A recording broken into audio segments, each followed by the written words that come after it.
Hello everyone, welcome back to my YouTube channel Study Center. Today we are going to study salient features of the Indian Constitution. As you all know, the India is the second largest country in the world. So we have a lengthy constitution, and it is also a detailed form. So we have some salient features of Indian Constitution. First one is lengthiest written constitution. The Constitution of India is the longest written constitution in the world, consisting of a preamble, about 450 articles, 24 parts and 12 schedules. The second one is establishment of sovereign, socialist, secular, democratic of public. The preamble of our constitution provides India to be a sovereign, socialist, secular republic country. There are also various other terms in the preamble which ensures equality and protect people. The various other terms is justice, liberty, equality and fraternity. The third one is fundamental rights. The Constitution guarantees fundamental rights to citizens, including the right to equality, freedom of speech, and the right to constitutional remedies. We have six fundamental rights to all citizens of India. Fourth one is parliamentary form of government. The Indian Constitution uses the British system of government instead of the American presidential system of government.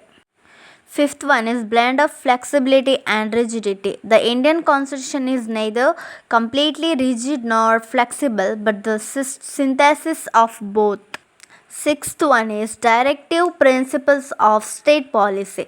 The Constitution contains aims and objects that the state should take in governing the country, which can be classified into two categories: socialist Gandhian and liberal intellectual.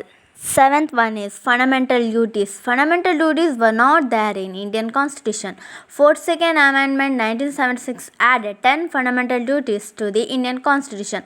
The fundamental duties of the Indian Constitution inspired by the Russian Constitution.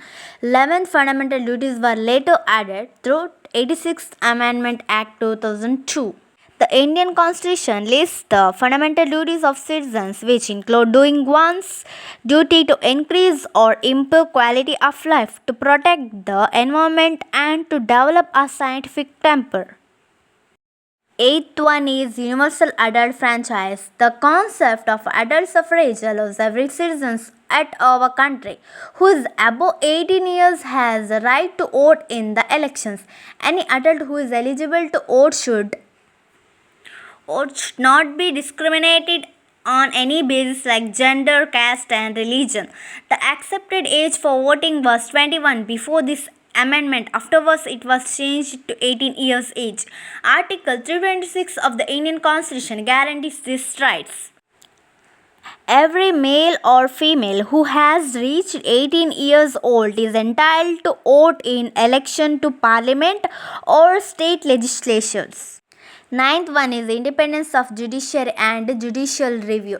The judiciary ensures the proper functioning of the constitution and the enforcement of various provisions of the constitution. The constitution makes us ensure that judiciary has to be independent, that it will be not biased. The Supreme Court is considered as the watchdog of democracy. The 10th one is emergency provisions. The Constitution of the India contains special provisions for dealing with the emergencies.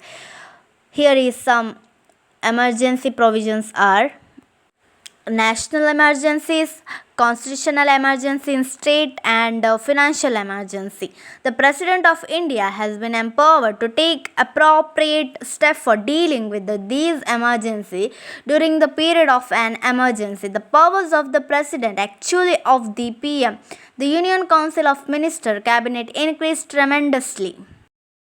11th one is single citizenship. There is no citizenship for the state and center like in various federal countries like the USA. There is single citizenship provided to our citizens. Article 5 to Article 11 of the Indian Constitution deals with the citizenship. Single citizenship allows a person to enjoy equal right in various aspects across the country. 12th one is All India Service. As per the 312 of the Constitution, there is the all the India Service comprising two civil service, namely the Indian Administrative Service and the Indian Police Service, and also one of the many natural resources service, which is India Forest Service.